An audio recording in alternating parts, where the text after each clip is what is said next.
Las empresas General Electric y Gebarco han querido aprovechar el 7º Simposio Internacional de Neonatología, que se celebra en marzo del 2012 en la Universidad del Bosque, para dialogar con el más prestigioso neonatólogo, el doctor Eduardo Bancalari. Doctor Bancalari, un placer tenerlo con nosotros.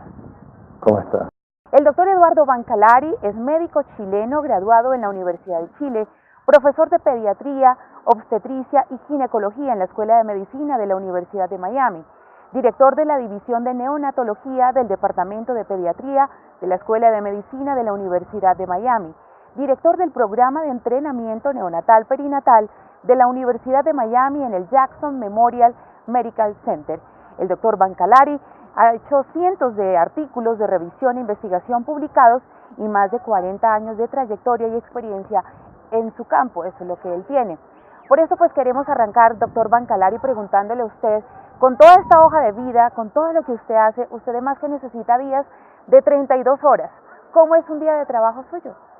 Bueno, en general lo que más falta es el tiempo en estos días, pero lo que hacemos nos complace muchísimo y por lo tanto el día se pasa muy rápidamente. En general tengo actividades clínicas en el Hospital Jackson, paso visita en la unidad, tengo labores de docencia, tenemos un programa de entrenamiento de neonatólogos ya durante muchos años, tenemos residentes de pediatría que rotan también por la unidad de recién nacidos a quienes tenemos que enseñarles las cosas básicas del cuidado neonatal y también hay la labor administrativa de manejar un programa que es muy grande en el Hospital Jackson. Tenemos 126 camas de cuidados especiales, así es que no me falta la entretención. ¿Cómo eran las incubadoras cuando usted inició su carrera, doctor Bancalari? Las incubadoras, digamos, la apariencia puede que no sea tan distinta de las que tenemos hoy, pero en cuanto al funcionamiento eran sumamente primitivas. Esencialmente lo único que hacían era mantener una temperatura relativamente constante, pero no tenían ninguna otra de las propiedades que se requieren en una incubadora hoy en día. ¿Podríamos comparar, doctor, y ser más exactos en explicar cómo eran esas incubadoras antes y cómo son ahora? Como digo, las incubadoras antiguas, en el momento que yo llegué a Miami en los años 70, era sencillamente un calentador que mantenía cierta temperatura dentro del habitáculo de la incubadora para que el niño no se enfriara. Hoy en día la incubadora es un sistema muchísimo más complejo, siempre la temperatura sigue siendo uno de los aspectos fundamentales, pero se puede controlar en forma automática con un mecanismo de autorregulación, no para mantener solamente el habitáculo, digamos la cámara, sino que para mantener una temperatura del niño normal. Fuera de eso, la incubadora hoy en día provee de un ambiente húmedo, de manera que uno puede controlar el porcentaje de humedad, una cosa muy importante para disminuir la pérdida de líquidos a través de la piel de los niños muy prematuros. Y además muchas de las incubadoras realmente se han transformado en una especie de monitor en el que existen muchas posibilidades de medir algunas de las funciones vitales de los niños, además de su temperatura. Doctor Bancalari, en su opinión, ¿cuáles deben ser esas condiciones tecnológicas que debe tener una unidad de cuidado intensivo neonatal para garantizar precisamente el cuidado de esos neonatos? La verdad que el desafío es muy grande porque en el fondo la incubadora tiene que tratar de reemplazar a la cavidad uterina donde el niño supuestamente tiene que estar todavía. Así es que, primero que nada, tiene que dar un ambiente con una temperatura que pueda controlarse de acuerdo con las condiciones de cada niño. Como dije antes, tiene que también proveer un ambiente con una humidificación adecuada para disminuir las pérdidas de agua. Tiene que ser un ambiente tranquilo en el que no haya mucho ruido. Muchas de las incubadoras antiguas tenían motores que hacían muchísimo ruido dentro. Este es otro aspecto fundamental. La incubadora tiene que tener un sistema de registro en el que uno pueda observar lo que ha sucedido con ese niño en las 4, 8, 12 o 24 horas anteriores, de manera de poder ir siguiendo la evolución de cada niño prematuro. Fuera de eso, muchos de estos niños requieren cuidado respiratorio, ya sea oxígeno o ventilación mecánica, y por lo tanto la incubadora tiene que permitir conexión, ya sea a oxígeno o a ventiladores en forma adecuada. Lo otro que es importantísimo es, debido a que estos niños requieren cuidado intensivo, necesitan acceso fácil para examinarlo, para hacerle procedimientos, para tomar radiografías, y esta ha sido siempre una de las limitantes de muchos de estos equipos, que por un lado tratan de aislar al niño, pero por otro lado es un niño que intermitentemente necesita acceso fácil. Lo otro que es fundamental, obviamente, es que una de las complicaciones más importantes en estos niños son las infecciones adquiridas en el hospital. La incubadora cumple un papel muy importante de, en cierta medida, aislar al niño del medio ambiente y prevenir entonces que adquiera infecciones hospitalarias. ¿Usted podría enumerarnos 3 retos principales del manejo de un neonatal en la unidad de cuidado intensivo?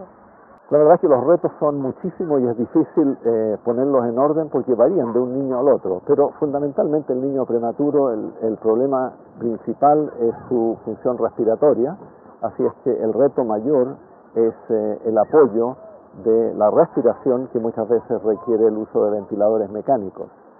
El otro reto es la nutrición de estos niños, ya que su sistema digestivo no está totalmente desarrollado. Estos son niños que necesitan nutrición parenteral por vía endovenosa muchas veces, y ninguna de estas cosas se puede realizar si es que el niño no está en un ambiente adecuado. Así es que otro reto fundamental es mantener a estos niños en un ambiente propicio para que, como dije antes, puedan mantener sus funciones vitales en forma estable.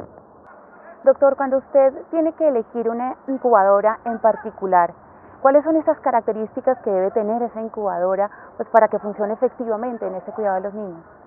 Ya, esencialmente son las calidades, digamos, que describí antes. Se necesita un sistema, primero que nada, que mantenga la temperatura en forma adecuada, que mantenga la humedad en forma adecuada, que uno pueda tener un registro de todos estos parámetros de temperatura, humedad, fracción inspirada de oxígeno, y al mismo tiempo que sea una incubadora que dé acceso al niño, sobre todo al niño crítico, porque desgraciadamente tenemos que hacerles muchos procedimientos. Así es que yo diría que esas son las condiciones fundamentales. Doctor Eduardo Bancalari, ¿cuál es su opinión en particular acerca de la incubadora Giraffe OmniVet? Sí, la incubadora Giraffe esencialmente unió la propiedad de una incubadora antigua en la que el énfasis era mantener temperatura y humedad con el calentador radiante que se utilizó durante mucho tiempo en cuidados intensivos neonatales en niños muy críticos para darles acceso. El problema es que ninguno de estos dos sistemas aislados cumplía con los requisitos que describí antes, ya que la incubadora no permitía fácil acceso, el calentador radiante exponía a este niño al medio ambiente en forma continua, exponiéndolo más a infecciones, a pérdidas excesivas de líquido. De manera que la Giraffe realmente integró estas dos posibilidades en forma muy inteligente para poder utilizarla como incubadora cerrada cuando esto es necesario, pero para poder abrirla en el momento en que se necesita acceso al niño. Si usted tuviera que, digamos, describir las características de Giraffe OmniVet, ¿qué más cree son útiles o que más le gustan a los pacientes? ¿Cuáles serían ellas?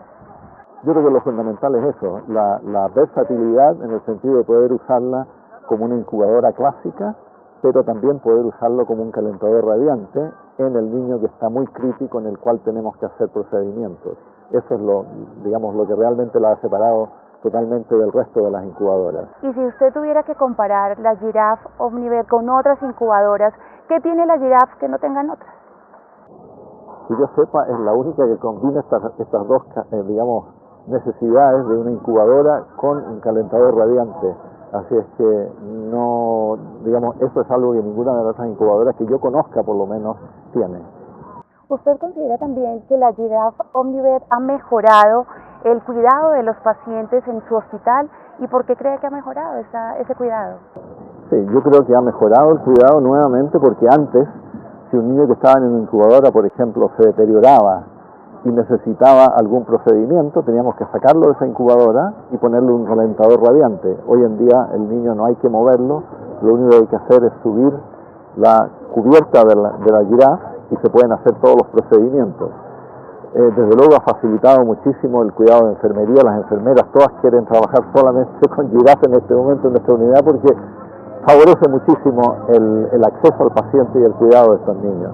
Bueno, pues doctor Eduardo Bancalari, en nombre de Gebarco y General Electric, muchísimas gracias y gracias por aportarle tanto a la ciencia y a la medicina. Un placer que esté con nosotros. El gusto es mío. Muchas gracias.